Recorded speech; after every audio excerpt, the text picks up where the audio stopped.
মাওয়াস chronicle থেকে আমি সাথে আছি মাওয়া। আমাদের আজকের গল্পের নাম তাহারা। লিখেছেন হুমায়ুন আহমেদ। নিউরোলজির অধ্যাপক আনিসুর রহমান খান খুবই বিরক্ত হচ্ছেন। তার ইচ্ছা করছে সামনে বসে থাকা বেকুবটার গালে শক্ত করে থাপ্পড় দিতে। বেকুবটা বসেছে তার সামনে টেবিলের অন্য প্রান্তে। এত দূর পর্যন্ত হাত যাবে না। অবশ্য তার হাতে প্লাস্টিকের লম্বা স্কেল আছে। তিনি স্কেল দিয়ে বেকুবটার মাথায় ঠাস করে বাড়ি দিয়ে বলতে পারেন, যা ভাগ। কি কারণে এই কাজটা তিনি করতে পারলেন না তা দ্রুত চিন্তা করলেন। প্রথম কারণ, বেকুবটা তার ছেলেকে নিয়ে এসেছে। ছেলের সামনে বাবার গালে থাপ্পড় দেয়া যায় না, বা স্কেল দিয়ে মাথায় বাড়ি দেয়া যায় না। থাপ্পড় বাদ, এটা টেকনিক্যালি সম্ভব না। বাকি থাকলো স্কেলের বাড়ি। দ্বিতীয় কারণ, বেকুবটা 500 টাকা ভিজিট দিয়ে তার কাছে এসেছে। সরকারি নিয়মে প্রাইভেট প্র্যাকটিশনাররা 300 টাকার বেশি ভিজিট নিতে পারেন না। তিনি নেন, তারপরেও রোগী কমে না। যে 500 টাকা ভিজিট দিয়ে এসেছে তার মাথায় স্কেল দিয়ে বাড়ি দেওয়া যায় না। তৃতীয় কারণ, স্কেলটা প্লাস্টিকের। তিনি গতবার জার্মানি থেকে এনেছেন। স্কেলটা 3 ফুট লম্বা, ফোল্ড করা যায়। মাথায় বাড়ি দিলে স্কেল ভেঙে যেতে পারে। অধ্যাপক আনিসুর রহমান স্কেল হাতে নিয়ে ভ্রু কুঁচকে ভাবছেন, এই 3টি কারণের মধ্যে কোনটা জোরালো। বৈজ্ঞানিকভাবে বলা যেতে পারে ওয়েটিস কত। তিনি লক্ষ্য করলেন বেকুবটা পকেটে হাত দিয়ে একটা কার্ড বের করে তার দিকে এগিয়ে দিচ্ছে। স্যার, এটা আমার কার্ড। আমার নাম জালাল, কাটা কাপড়ের ব্যবসা করি। বঙ্গবাজারে আমার একটা দোকান আছে। আমার ভাইস্তা দোকান দেখে, আমি সময় পাই না। দোকানের নাম জালাল গার্মেন্টস। আনিসুর রহমান হাতের স্কেল নামিয়ে রাখলেন। টিস্যু বক্স থেকে টিস্যু পেপার নিয়ে নিজের নাক মুছে টিস্যু পেপার ওয়েস্ট পেপার বাস্কেটের দিকে ছুঁড়ে মারলেন। বাস্কেটে পড়ল না। যখনই তিনি রুগী দেখেন এই কাজটা করেন। যখন ওয়েস্ট পেপার বাস্কেটে টিস্যু পড়ে না, তখন তিনি ধরে নেন এই রোগীর চিকিৎসায় কোনো ফল হবে না। যদিও এরকম মনে করার কোনো কারণ নেই। কুসংস্কার, খারাপ ধরনের কুসংস্কার। বিজ্ঞানের মানুষ হয়ে এই কাজ প্রশ্রয় দেয়া ঠিক না।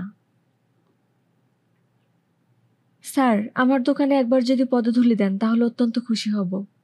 আপনাদের মতো অনেক বিশিষ্ট ব্যক্তিরা বঙ্গবাজারে যান। আপনার নাম জালাল? জি। আমার ভাইস্তার নাম রিয়াজ। ফিল্ম আর্টিস্ট রিয়াজ যে আছে তার সাথে চেহারার কিঞ্চিত মিলও আছে, তবে তার গায়ের রং রিয়াজ ভাইয়ের চেয়েও ভালো। আপনি আপনার ছেলেকে ডাক্তার দেখাতে এসেছেন? জি জনাব, আমার একটাই ছেলে, তার নাম হারুন। ভালো নাম হারুনুর রশিদ। বাগদাদের খলিফার নামে নাম রেখেছি। আপনি এত কথা বলছেন কেন জানতে পারি? রোগী দেখাতে এসেছেন, রোগীর বিষয়ে কথা বলবেন। কি রোগ সেটা বলবেন।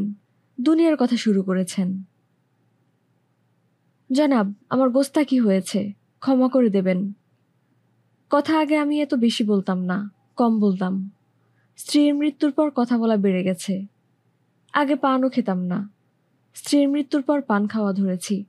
এখন সারাদিনই পান খাই। বললে বিশ্বাস করবেন না। চা যখন খাই তখনও এক গালে পান থাকে। আপনার ছেলের সমস্যা কি? অঙ্ক সমস্যা। অঙ্ক বুঝতে পারে না এই সমস্যা? জি না, এইটাই সে বুঝে। যে অঙ্ক দেবেন চোখের নিমিষে করবে। চোখের পাতি ফেলনের আগে অঙ্ক শেষ। এটা তো কোনো সমস্যা হতে পারে না। খাঁটি কথা বলেছেন স্যার, এটা ভালো। তারে টেস্ট করার জন্য দূর দূরান্ত থেকে লোক আসে। একবার টেলিভিশন থেকে এসেছিল, ম্যাগাজিন অনুষ্ঠানে নিয়ে যাবে, নিয়ে গিয়েছিল। ম্যাগাজিন অনুষ্ঠানটা আপনি দেখেছেন কিনা জানি না, অনেকেই দেখেছে। আমি নিজে দেখতে পারি নাই। বেছে বেছে অনুষ্ঠান চলার সময় কারেন্ট ছিল না। অনুষ্ঠানে শেষে ছিল একটা পুরানো দিনের গান। আমার স্বপ্নে দেখা রাজকন্যা থাকে 7 সাগর আর 13 নদীর পারে। ওইটা শুধু দেখেছি। সাগরিকা ছবির গান। সাগরিকা ছবিটাও দেখেছি, উত্তম সুচিত্রার ছবি।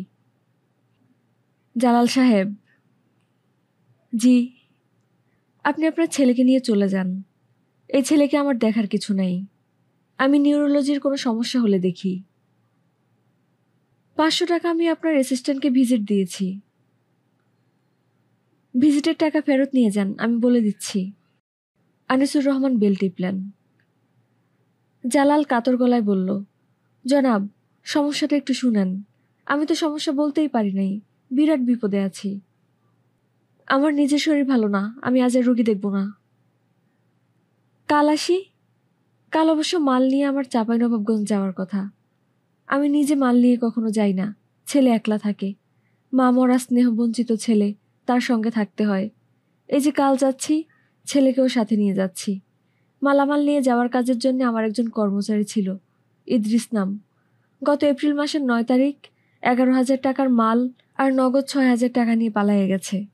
থানায় জিডি এন্ট্রি করেছি। Stop it. জনাব, কি বললেন? বললাম স্টপ ইট, কথা বলবেন না। জি আচ্ছা, ছেলেটাকে একটু দেখবেন? দেখছি আপনার ছেলেকে, দয়া করে কথা বলবেন না। আজকে দেখে দিলে খুবই উপকার হয়, তাহলে আগামীকাল আসতে হয় না। পার্টিকে মোবাইলে খবর দিয়ে দিয়েছি। পার্টি যদি দেখে আমি কথা দিয়ে কথা রাখি না, তাহলে পরে সমস্যা হবে। ব্যবসার আসল পুঁজি গুডউইল। Stop it.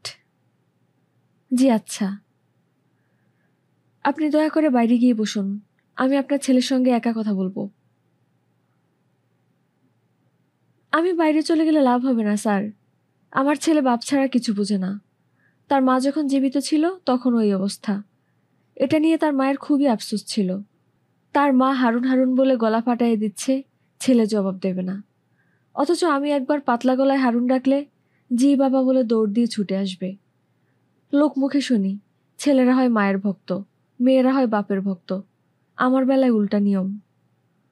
জালাল সাহেব। জি? আপনি কি বাইরে গিয়ে বসবেন? এখনই বাইরে যাবেন, রাইট নাও। আপনি যদি 3 সেকেন্ডের ভিতর বাইরে না যান, আমি দারোয়ান দিয়ে বের করে দেব। রাগ করছেন কেন sir? 3 second, just 3 seconds. Jalal Mia উঠে দাঁড়ালেন। তার ছেলেও সঙ্গে সঙ্গে উঠে দাঁড়ালো। জালাল মিয়া বললেন, বাবা তুমি বসো, ডাক্তার সাহেব তোমার সঙ্গে কথা বলবেন। ছেলে সঙ্গে সঙ্গে বসে পড়ল। উনি যা জিজ্ঞেস করবেন জবাব দেবে। তোমার যে মাথার যন্ত্রণা হয় এইটা বলবা। ছেলে হাসিচোখ মাথা নাড়ল। বাবা আমি বাইরেই আছি, কোনো সমস্যা নাই। ছেলে আবারও অতি বাধ্য ছেলের মতো মাথা নাড়ল। আনিসুর রহমান খান ছেলের দিকে তাকালেন। শান্ত ভদ্র চেহারা, চুল পরিপাটি করে আঁচড়ানো, তবে মাথায় চুল কম। এই বয়সী ছেলেদের মাথা ভর্তি চুল থাকার কথা। বুদ্ধিহীন বড় বড় চোখ, চোখের দৃষ্টি টেবিলের পায়ার দিকে। তোমার নাম কি? হারুনুর রশিদ। বাগদাদের খলিফা? জি না। আমি তোমার সাথে ঠাট্টা করছি। তুমি যে বাগদাদের খলিফা না তা আমি জানি। তোমার সমস্যা কি? জানি না। তোমার বাবা আমার কাছে তোমাকে কেন এনেছেন? জানি না। তোমার বাবা মাথা ব্যথার কথা বলছিলেন, মাথা ব্যথা হয়? হুম। কখন? যখন অঙ্ক করি। আমি তো শুনলাম তুমি বিরাট অঙ্কবিদ। অঙ্ক করলেই যদি মাথা ব্যথা হয় তাহলে কিভাবে হবে? এখন মাথা ব্যথা আছে? না। আচ্ছা তোমাকে একটা অঙ্ক করতে দিচ্ছি, দেখি অঙ্কটা করার পর মাথা ব্যথা হয় কিনা। 2-এর সঙ্গে 4 যোগ করলে কত হয়? হারুনুর রশিদ এই প্রশ্নের সরাসরি জবাব দিল না। টেবিলের পায়া থেকে চোখ তুলে আনিসুর রহমানের দিকে তাকিয়ে ভয়ে ভয়ে বলল, 6 হয়। আনিসুর রহমান বললেন, এই তো পেরেছ। তুমি যে অঙ্কবিদ এটা তোমার বাবা ঠিকই বলেছেন। কাগজ কলম ছাড়াই তো অঙ্কটা করে ফেলেছ। এখন বলো, মাথা ব্যথা করছে? মাথা ব্যথা করছে না। তোমার কোনো অসুখ বিসুখ নাই, যাও বাড়িতে যাও, বাড়িতে গিয়ে ঘুমাও। হারুন উঠে দাঁড়ালো। আনিসুর রহমান বললেন, তুমি তোমার বাবাকে কম কথা বলতে বলবে। আমার ধারণা তোমার বাবার ধারাবাহিক কথা শুনে তোমার মাথা ধরে। আচ্ছা যাও, বিদায়। হারুনুর রশিদ আনিসুর রহমানকে অবাক করে দিয়ে বলল, বাবার কথা শুনে আমার মাথা ধরে না। আপনি যেসব অঙ্ক দিয়েছেন সেসব করেও মাথা ধরে না। ওরা যেসব অঙ্ক দেয় সেগুলো করার সময় মাথা ধরে। ওরা মানে কারা? আমি তাদেরকে চিনি না, কখনো দেখি নাই। তারা হঠাৎ মাথার ভিতর অঙ্ক দিয়ে দেয়। তুমি বসো। হারুন বসল। আনিসুর রহমান তার দিকে ঝুঁকে এসে বললেন, পরিষ্কার করে বলো তো কি বলতে চাচ্ছ? মাথার ভিতর অঙ্ক কিভাবে ঢুকিয়ে দেয়? নাকের ফুটা দিয়ে? কথা বলছো না কেন? কথা বলো। হারুনুর রশিদ আবারও চেয়ারের পায়ের দিকে তাকিয়ে আছে। আনিসুর রহমান ছেলেটাকে ধমক দিতে গিয়েও দিতে পারলেন না, কারণ ছেলেটা কাঁদছে। কাঁদছো কেন? আপনি আমার সঙ্গে ঠাট্টা করছেন, এজন্য কাঁদছি। সরি, আর ঠাট্টা করব না। কোক খাবে? আমার ফ্রিজে কোকের ক্যান আছে, খাবে? হ্যাঁ, খাবো।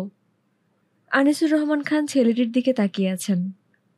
তার চোখে এখন মমতার প্রবল ছায়া। ছেলেটি অনেকক্ষণ ধরেই মানসিক চাপে ছিল। এই অবস্থায় তাকে কোক খেতে বলা হয়েছে। তার অবস্থানে যে আছে সে কখনো বলবে না খাবো। সে বলেছে। তাকে কোক দেয়া হয়েছে। সে আগ্রহ নিয়ে চুমুক দিচ্ছে। তার দৃষ্টি চেয়ারের পায়ে, চোখ তুলে তাকাচ্ছে না। ছেলেটার চেহারা সুন্দর, বেশ সুন্দর। চেহারায় মায়াভাব অত্যন্ত প্রবল। দরজায় শব্দ হলো। ছেলের বাবা মাথা বের করে বলল, স্যার আসবো? আনিসুর রহমান কঠিন গলায় বললেন, না। জি আচ্ছা স্যার, আমি বাইরে আছি। 1 মিনিট যদি সময় দেন, হারুনের মূল বিষয়টা বলি। সে গুছায় বলতে পারবে না, নার্ভাস প্রকৃতির ছেলে। আপনি বাইরে বসুন। জি আচ্ছা স্যার, প্রয়োজন হলে ডাক দেবেন, আমি আছি। অল্প কিছুক্ষণের জন্য শুধু রাস্তার পাশে পান সিগারেটের দোকানটায় যাব। পান শেষ হয়ে গেছে। স্যার, আপনার জন্য কি একটা পান নিয়ে আসবো? আমার কাছে ময়মনসিংহের খুব ভালো জর্দা আছে, মিক্সচার জর্দা। আপনি বাইরে থাকুন, প্লিজ দরজা ভিড়িয়ে দিন। অনেক কথা অল্প সময় বলে ফেলেছেন। দরজা বন্ধ হলো। আনিসুর রহমান ছেলেটির দিকে তাকিয়ে বললেন, তুমি বলতে চাচ্ছ তোমার মাথার ভিতর কারা যেন অঙ্ক ঢুকিয়ে দেয়? জি। আর তুমি সে অঙ্ক করতে থাকো? জি। অঙ্ক করা শেষ হলে তারা কি অঙ্কের উত্তর নিতে তোমার কাছে আসে? না। তাহলে তারা অঙ্কের উত্তর পায় কি করে? তারা মাথার ভিতর থেকে নিয়ে নেয়। অঙ্ক দেয়া নেয়া এটা কি তোমার মায়ের মৃত্যুর পর শুরু হয়েছে? না, তারও আগে। আমি যখন ক্লাস 4-এ পড়ি তখন। প্রথম তোমাকে যে অঙ্কটা করতে দিয়েছিল সেটা তোমার মনে আছে? আছে। অঙ্কটা বলো, আমি কাগজে লিখে নেই। বলবো না। কেন? বলতে ইচ্ছে করছে না। ওরা যেসব অঙ্ক দেয় সেসব করতে তোমার কতক্ষণ লাগে? কোনোটা খুব অল্প সময় লাগে, আবার কোনোটা অনেক বেশি সময় লাগে। শেষ হয় না, চলতেই থাকে। এখন কি কোনো অঙ্ক করছো? হুম। এই অঙ্কটা শেষ হচ্ছে না। সহজ অঙ্ক, কিন্তু শেষ হচ্ছে না। এই অঙ্কটা কি আমাকে বলবে? এটা হলো একটা ভাগ অঙ্ক। 22কে 7 দিয়ে ভাগ। এটা তো খুবই সহজ অঙ্ক। দাঁড়াও আমি দেখি। আনিসুর রহমান কাগজ কলম নিলেন। হাসি মুখে বললেন, এই তো হয়েছে। 3.142। হারুন বলল, শেষ করুন। শেষ হবে না, চলতেই থাকবে। আনিসুর রহমান বললেন, শেষ হবে না মানে কি? শেষ হতেই হবে। একসময় পৌনপুনিক চলে আসবে। পৌনপুনিক কি জানো? জানি।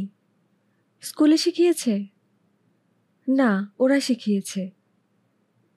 ওরা মানে কারা? আমি জানি না। একজন না অনেকজন? অনেকজন। ওদের মধ্যে একটা মেয়ে আছে। মেয়ে আছে বুঝলে কি করে? তার চেহারা দেখেছ? না, গলার স্বর শুনেছি। গলার স্বর কেমন? খুব মিষ্টি, কিন্তু ভাঙ্গা ভাঙ্গা। তারা কি তোমাকে শুধু অঙ্কই দেয় নাকি গল্পগুজবও করে? মেয়েটা মাঝে মাঝে গল্প করে। কি বলে? বলে যে ওরা যে শুধু আমাকে দিয়েই অঙ্ক করায় তা না, অনেককে দিয়েই করায়। তুমি কখনো জিজ্ঞেস করনি আপনারা কে? জিজ্ঞেস করেছি, তারা উত্তর দেয় না, শুধু হাসে। আনিসুর রহমান ঘড়ির দিকে তাকালেন। রাত 10টা বাজে। নিজের উপর এখন তার সামান্য বিরক্ত লাগছে। তিনি ছেলেটিকে দীর্ঘ সময় দিয়েছেন। যার কোনো প্রয়োজন ছিল না। এরা ছিল শেষ রোগী, এই জন্যই সময়টা দেয়া গেছে। তাছাড়া আগামীকাল শুক্রবার, তার চেম্বার বন্ধ। ছেলেটা সুস্থ এবং স্বাভাবিক। সামান্য কিছু মানসিক সমস্যা হয়তো আছে, সে সমস্যার সমাধান সাইকিয়াট্রিস্টরা করবেন। তিনি সাইকিয়াট্রিস্ট না। এই বিষয়টাই ছেলের বাবাকে বুঝিয়ে বলে দিতে হবে। তবে ওই উজবুকটার সঙ্গে কথা না বলতে পারলে ভালো হতো। তার সঙ্গে কথা বলার অর্থ একটা উপন্যাসের অর্ধেকটা শুনে ফেলা।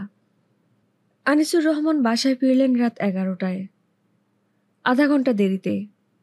তার রুটিন হলো 10:30টার ভেতর বাসায় ফেরা। বড় একটা টাওয়েল জড়িয়ে খালি গায়ে রকিং চেয়ারে খানিকক্ষণ বিশ্রাম করতে করতেই খবরের কাগজ পড়া। সবাই খবরের কাগজ পড়ে ভোরে, তিনি এই সময় পড়েন। তার বক্তব্য, কিছু কিছু খাবার আছে টাটকা খেতে ভালো না, একটু বাসি হলে ভালো লাগে। বাংলাদেশের খবরও সেই পর্যায়ের, বাসি ভালো, টাটকা ভালো না। খবরের কাগজ পড়তে পড়তে তিনি ঘরে ব্রিউ করা এক মগ কালো কফি খান। তার একমাত্র কন্যা জেনিফারের সঙ্গে গল্প করেন। স্ত্রী রুমানার সঙ্গে কথা বলেন। ঠিক 11টায় বাথরুমে ঢুকে যান। বাকি আধ ঘন্টা কাটে বাথরুমের বাথটাবে। বাথটাব ভর্তি থাকে পানি। তিনি গলা পর্যন্ত ডুবিয়ে পানিতে শুয়ে থাকেন। মগ ভর্তি কফি তখনও শেষ হয় না। তিনি কফিতে চুমুক দেন। বাথরুমের দরজা থাকে খোলা। জেনিফার যাতে বাথরুমে আসা যাওয়া করতে পারে, তার জন্যই এই ব্যবস্থা। জেনিফার স্কলাস্টিকায় 5th গ্রেডে পড়ে। সে বাবার অসম্ভব ভক্ত। বাবা যতক্ষণ বাসায় থাকেন, ততক্ষণই কিছু সময় পর পর তার বাবার সঙ্গে কথা বলা চাই। তিনি আজ দেরি করে ফিরলেন, কিন্তু সময় মতোই বাথরুমে ঢুকে গেলেন। মাঝখানের আধ ঘন্টার কার্যক্রম বাতিল হয়ে গেল। জেনিফার তাকে কফির মগ দিয়ে গেল, মিষ্টি করে বলল, খবরের কাগজ দেব বাবা? আনিসুর রহমান বললেন, না। তুমি কি আজ রাত আমার সঙ্গে মুভি দেখবে? দেখতে পারি, কাল ছুটি, কাজেই রাত জাগা যেতে পারে। ভালো কোনো মুভি আনিয়ে রেখেছিস? এমেডিউস দেখবে? বিষয়বস্তু কি? মোজার্টের লাইফ। এইসব হাইফাই জিনিস ভালো লাগবে না। ভূত প্রেতের ছবি আছে না? অনেকগুলি আছে, কোনটা দেখবে? যেটা সবচেয়ে ভয়ঙ্কর সেটা। ভালো কথা মা, তোর ক্যালকুলেটর আছে না? আছে। একটা কাজ করতো চট করে, 22কে 7 দিয়ে ভাগ করে রেজাল্টটা নিয়ে আয়। কেন বাবা? এমনি। আনিসুর রহমান গায়ে সাবান ডলতে লাগলেন। আজকের কফিটা অন্যদিনের চেয়ে খেতে ভালো লাগছে, এটা চিন্তার বিষয়। তিনি দীর্ঘদিনের অভিজ্ঞতায় দেখেছেন, যে রাতে কফি খেতে খুবই ভালো লাগে, সে রাতের খাবারটা খেতে ভালো হয় না। তিনি দুপুরে একটা কলা এবং স্যান্ডউইচ খান। রাতের খাবারটা এই জন্যই তার কাছে জরুরি। জেনিফার বাথরুমে ক্যালকুলেটর নিয়ে ঢুকল, মিষ্টি করে বলল, ভাগ করেছি, রেজাল্ট হচ্ছে 3.14185714। আনিসুর রহমান বললেন, এই পর্যন্তই? জেনিফার বলল, আমার ক্যালকুলেটরে দশমিকের পর 8 ডিজিট পর্যন্ত হবে, এর বেশি হবে না। আচ্ছা ঠিক আছে। তুমি এটা দিয়ে কি করবে বাবা? এমনি, কোনো কারণ নেই। আজকে রাতে রান্না কি? আজ রাতে তোমার খুব পছন্দের খাবার আছে, ইলিশ মাছের ডিমের ভুনা, কাতল মাছের মাথার মুড়ি ঘন্ট। মাংস নেই? মনে হয় না।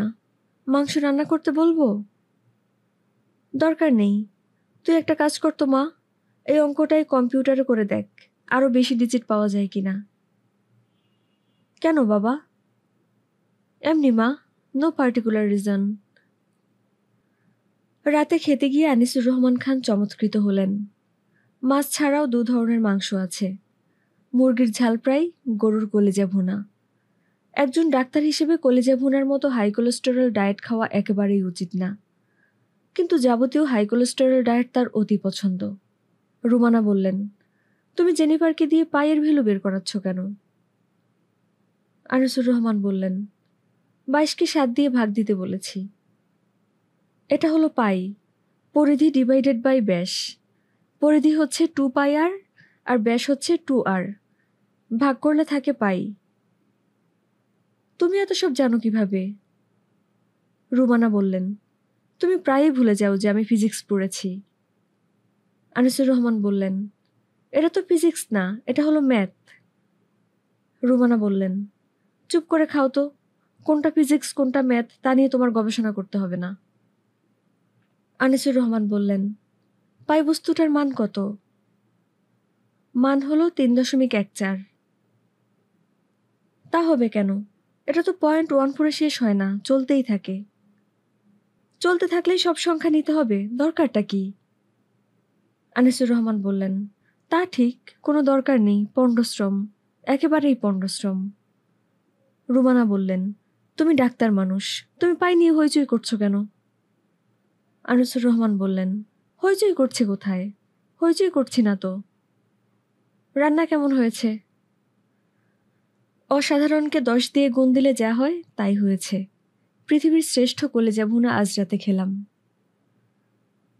ইলিশ মাছের ডিমের চেয়েও ভালো হয়েছে? এই তো এক সমস্যায় ফেললে, শ্যাম রাখি না রাধা রাখি। রুমানা বললেন, তুমি ডাক্তার মানুষ, ডাক্তারি নিয়ে থাকো। পায়ের মান, বাংলা সাহিত্য এইসবে যাওয়ার দরকার কি? শ্যাম রাখি না রাধা রাখি বলে কিছু নেই, বাক্যটা হলো শ্যাম রাখি না কুল রাখি। সরি। সরি বলারও কিছু নেই, শুধু শুধু সরি বলছো কেন? আনিসুর রহমান বললেন, সরি বলার জন্য সরি। রাতটা তার খুব ভালো কাটল। 3জন মিলে ফ্রাইডে দ্য 13 ছবিটা দেখলেন। ছবি দেখে ভীত হবার আনন্দ পুরোপুরি উপভোগ করে রাতে ঘুমোতে গেলেন। ঘুম খুব ভালো হলো না।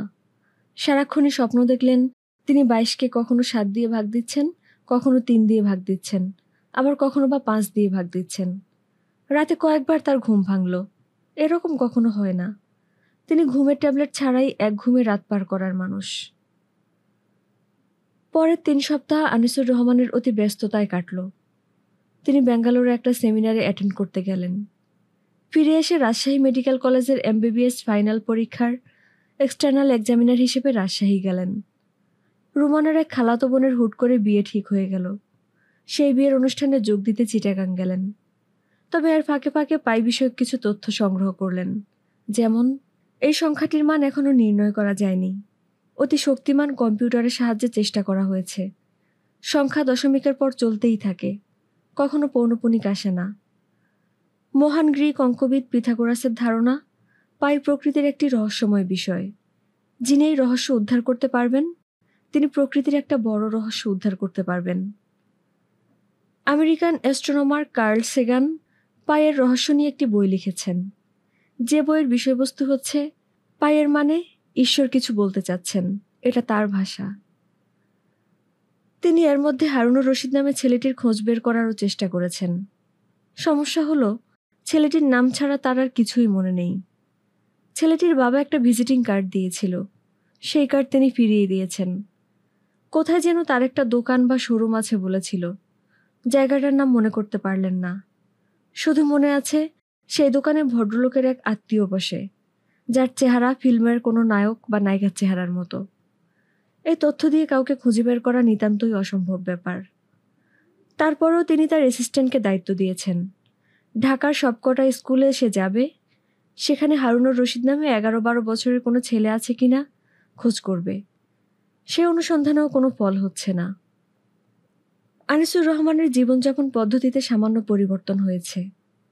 তিনি এখন আর রাত 10:30টায় বাসায় ফেরেন না, তিনি ফেরেন রাত 11টায়। এই 8 ঘন্টা সময় গভীর নিষ্ঠায় পাইয়ের মান বের করার চেষ্টা করেন। হলুদ মলাটের 100 পৃষ্ঠার একটা বাঁধানো খাতা তিনি কিনেছেন। খাতার পাতার অর্ধেকের বেশি লিখে ফেলেছেন। অঙ্ক এখনো চলছে। কাজটা করে তিনি আনন্দ পাচ্ছেন। 10টা বাজার পরপরই তিনি অস্থির বোধ করেন কখন অঙ্ক শুরু করবেন। খাতাটা তিনি বাড়িতে নেন না, অতি মূল্যবান বস্তুর মতো চেম্বারের ড্রয়ারে তালাবন্ধ করে রাখেন। খাতা বিষয়ে বা অঙ্ক বিষয়ে তিনি কারো সঙ্গেই কোনো কথা বলেন না। মাঝে মাঝে তার স্ত্রী উদ্বিগ্ন হয়ে প্রশ্ন করেন, তোমার কি কোনো সমস্যা যাচ্ছে? তোমাকে সবসময় অস্থির লাগে কেন? তিনি হড়হড় করে বলেন, কই অস্থির না তো। রাতে মনে হয় তোমার ভালো ঘুম হয় না, প্রায় শুনে তুমি বিড়বিড় করছো। আমার ঘুমের কোনো সমস্যা নেই। একজন ডাক্তার কি দেখাবে? খামাখা ডাক্তার দেখাবো কেন? তাহলে চলো কিছুদিন বাইরে থেকে ঘুরে আসি। চলো যাই, কোথায় যেতে চাও? মালয়েশিয়া যাবে? শুনেছি খুব সুন্দর জায়গা। যেতে পারি। আনিসুর রহমান 15 দিনের জন্য সবাইকে নিয়ে মালয়েশিয়া গেলেন। খাতাটা সঙ্গে নিলেন না। 15 দিন আনন্দ করেই কাটালেন। দেশে ফিরে আবার সেই আগের রুটিন। তবে অঙ্ক করার সময়টা আরেকটু বাড়ালেন। এখন তিনি অঙ্ক করেন 45 মিনিট। বাসায় আগের মতোই 11টায় ফেরেন।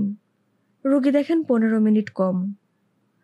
6 মাসের ভেতর আনিসুর রহমানের খাতার সংখ্যা হলো 10টা। অঙ্ক করার সময়ও বাড়ল। তিনি এখন ঘড়ি ধরে 1 ঘন্টা সময় দেন অঙ্কের পেছনে। তার বড় ভালো লাগে। 1 ডিসেম্বর মাসের কথা। জাঁকিয়ে শীত পড়েছে। কোল্ড ওয়েভ শুরু হয়েছে। নেমেছে কুয়াশা। আনিসুর রহমান চেম্বারে বসে আছেন। রাত 8টা। 2 জন রুগী ছিল। তাদের দেখা শেষ হয়েছে। চেম্বারে আর কেউ নেই। আনিসুর রহমান তার অ্যাসিস্ট্যান্টকে ছুটি দিয়ে দিয়েছেন। তার নিজের মনে খুব আনন্দ। 3 ঘন্টা টানা সময় পাওয়া গেছে। মন লাগিয়ে অঙ্ক করা যাবে। তিনি নতুন একটা খাতা বের করলেন। আর তখন তার মাথার ভেতর কেউ একজন কথা বলে উঠল। মেয়ের গলা। অতি মিষ্টি গলা, তবে ভাঙা ভাঙা। আনিসুর রহমান, ভালো আছেন? কে? আমরা আপনার নিবেদন দেখে খুশি হয়েছি। কে? আপনারা কে? এখন থেকে আমরা আপনার সঙ্গে সঙ্গে থাকব। আপনাকে অঙ্ক করতে সাহায্য করব। আপনারা কে? আমরা কে সেটা জরুরি না। যে অঙ্কটা আপনি করছেন সেটা জরুরি। আনিসুর রহমান হতাশ গলায় বললেন, আমার কি মাথা খারাপ হয়ে গেছে? আজে বাজে কথা বলে সময় নষ্ট করবেন না, অঙ্কটা করুন। এই অঙ্ক কি কখনো শেষ হবে? না। যে অঙ্ক শেষ হবে না সে অঙ্ক করে লাভ কি?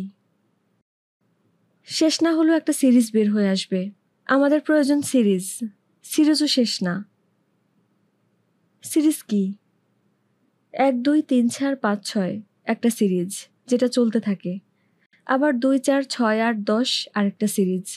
কোনো সিরিজই শেষ হয় না। একই অঙ্ক কি আপনারা অনেককে দিয়ে করাচ্ছেন? আমি যতদূর জানি হারুনুর রশিদও এই অঙ্ক করছে। যেই মুহূর্তে আপনি শুরু করেছেন আমরা হারুনকে সরিয়ে দিয়েছি। তাকে অন্য কাজ দিয়েছি। তাকে সিরিজ করতে দিয়েছি। হারুনের সঙ্গে কি যোগাযোগ করা যায়? অবশ্যই যায়, সে আমাদের সঙ্গেই আছে। একদিন আমরা আপনাকেও আমাদের মধ্যে নিয়ে নেব। কবে? সেটা তো এখনো বলতে পারছি না। হারুনের সঙ্গে কথা বলবেন? হ্যাঁ। আরেকদিন কথা বলিয়ে দেব, কেমন? আচ্ছা। অঙ্ক করুন। আচ্ছা। হারুনুর রশিদের খোঁজ পাওয়া গেছে। তার বাবা এসে খবর দিয়ে গেছেন। ছেলেটা মারা গেছে অক্টোবরের 11 তারিখ। মাথায় প্রবল যন্ত্রণা হয়েছিল। হাসপাতালে নিতে নিতেই সে মারা যায়। মৃত্যুর সময় তার নাক দিয়ে গলগল করে রক্ত পড়ছিল। ছেলের বাবা কাঁদতে কাঁদতে বলল, স্যার, আমি আপনার কাছে এসেছি কারণ ছেলেটা প্রায়ই আপনার কথা বলতো। লোকটার হয়তো আরও অনেক কথা বলার ছিল। আনিসুর রহমান তাকে সুযোগ দিলেন না। মানুষের সঙ্গে কথা বলে তিনি এখন আর সময় নষ্ট করেন না। তিনি কাজ করে যান। কাজটা প্রয়োজন। অন্য সব কিছুই অপ্রয়োজনীয়। আমাদের গল্প পাঠের সাথে থাকার জন্য ধন্যবাদ। ভালো লাগলে লাইক, কমেন্ট এবং সাবস্ক্রাইব করতে ভুলবেন না।